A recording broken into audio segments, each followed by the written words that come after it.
అందరికీ నమస్కారం. ఈరోజు మరొక కథతో మీ ముందుకు. తెనాలి రామలింగడు శ్రీకృష్ణదేవరాయల కథల నుండి ఒక కథ. కథ పేరు ఉపాయం. విజయనగర రాజ్యంలోని ఒక ఊరిలో ఒక ముసలమ్మ నివసిస్తూ ఉండేది. ఒక రోజున ముగ్గురు దొంగలు ఆమె వద్దకు వచ్చి, అవ్వా, మేము యాత్రికులము, చాలా దూరం ప్రయాణం చేయడచే బాగా అలసిపోయి ఉన్నాము. దయతో మాకొక గదిని అద్దెకు ఇస్తే ఇక్కడ విశ్రాంతి తీసుకుంటూ కొన్నాళ్లు ఉంటాము అన్నారు. ఆమె అంగీకారంతో వారు ఆ ఇంటిలో నివసించసాగారు. ఒకరోజు వాళ్ళు బంగారు నాణేలతో ఉన్న ఒక కుండనొకటి తెచ్చి ఇచ్చి దాన్ని భద్రంగా చూడవలసిందని ఆమెకు చెప్పారు. ఆమెకు అనుమానం వచ్చి, ఇంత సొమ్ము మీకెక్కడిది, మీరు దొంగలా అని అడిగింది. కాదు, మేము యాత్రికులము, ప్రతి రాత్రి మేము దేవాలయాల వద్ద అనేక భక్తి గీతాలు పాడుతూ జాగరణలు చేసేవారికి తోడుగా ఉంటాము. వాళ్ళు మాకు కానుకగా ఈ బంగారు నాణేలు ఇస్తూ ఉంటారు. మేము నలుగురము కలిసి వచ్చి అడిగినప్పుడు మాత్రమే ఈ కుండను మాకివ్వాలి. అలా చేస్తానని నీవు మాకు ప్రమాణం చేసి చెప్పు అవ్వా అన్నారు. అందుకు ఆమె అంగీకరించింది. ఒక రోజున వాళ్ళు ఇంటికి తిరిగి వస్తుండగా దారిలో ఏవో తినుబండారాలు పళ్ళు కనిపించాయి. ఆ రోజు వాళ్ళ వద్ద పైకము ఏమీ లేదు. మరి అవి ఎట్లా కొనుక్కోవాలి? అవ్వ ఇల్లు దగ్గరలోనే ఉంది. అందుచేత వారిలో ఒకణ్ణి పోయి కుండను తీసుకురమ్మని చెప్పారు. వెళ్ళినవాడు కుండను తెమ్మని అడిగితే అవ్వ గట్టిగా, మీరు నలుగురు వచ్చి అడిగినప్పుడే ఇవ్వమని ఒట్టు వేయించుకున్నారు కదా, ఇప్పుడు నీకొక్కడికి ఎలా ఇవ్వను అని అడిగింది. అప్పుడు వాడు, ఇదిగో పక్కనే ఉన్నారు, కావాలంటే ఒక కేక వేసి అడుగు అన్నారు. ఆ అవ్వ గట్టిగా, కుండని ఇతనికి ఇవ్వవచ్చునా అని కేక వేసింది. ఆమెకు సమాధానంగా మిగతా ముగ్గురు, ఇవ్వచ్చు ఇవ్వచ్చు అన్నారు. వెంటనే ఆమె వచ్చిన వానికి కుండనిచ్చింది. వచ్చినవాడు దురాశాపరుడు. ఆ నాణేల కుండలతో పక్కదోవన ఎక్కడికో పారిపోయాడు.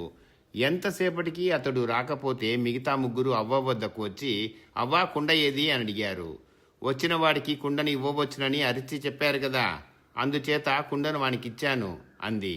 దానికి ఆ ముగ్గురు దొంగలు నానా రభస చేయసాగారు. ముసలమ్మ దొంగది, మా సొమ్ము దొంగలించింది అని అరవసాగారు. ఆ గొడవకు చుట్టుపక్కల వారు అనేక మంది పోగయ్యారు. ఎవ్వరూ ఏమీ చేయలేకపోతున్నారు. అదే సమయంలో తెనాలి రామలింగయ్య శ్రీకృష్ణదేవరాయల వారు మారువేషాలలో నగరంలో ఏం జరుగుతుందో చూద్దామని వస్తూ ఉన్నారు.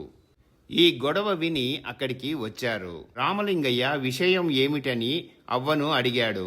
అవ్వ జరిగింది చెప్పింది. అప్పుడు రామలింగయ్య గారు, అవ్వను దూషించడం మంచిది కాదు, అవ్వ నిజాయితీ పరురాలు, మోసకారి కాదు అన్నాడు. అయితే అవ్వ నిర్దోషి అని నీవే నిరూపించి చూపించు అని రాయలవారు తెనాలి రామలింగయ్యను ఆజ్ఞాపించాడు.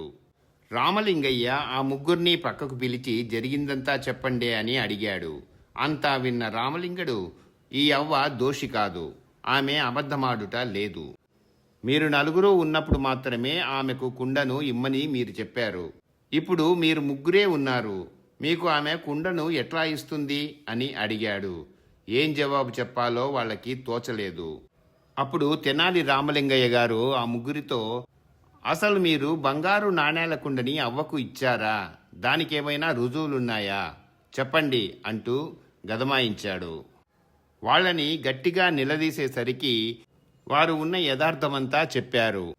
నాలుగోవాడు తప్పించుకుపోయాడని కూడా చెప్పారు.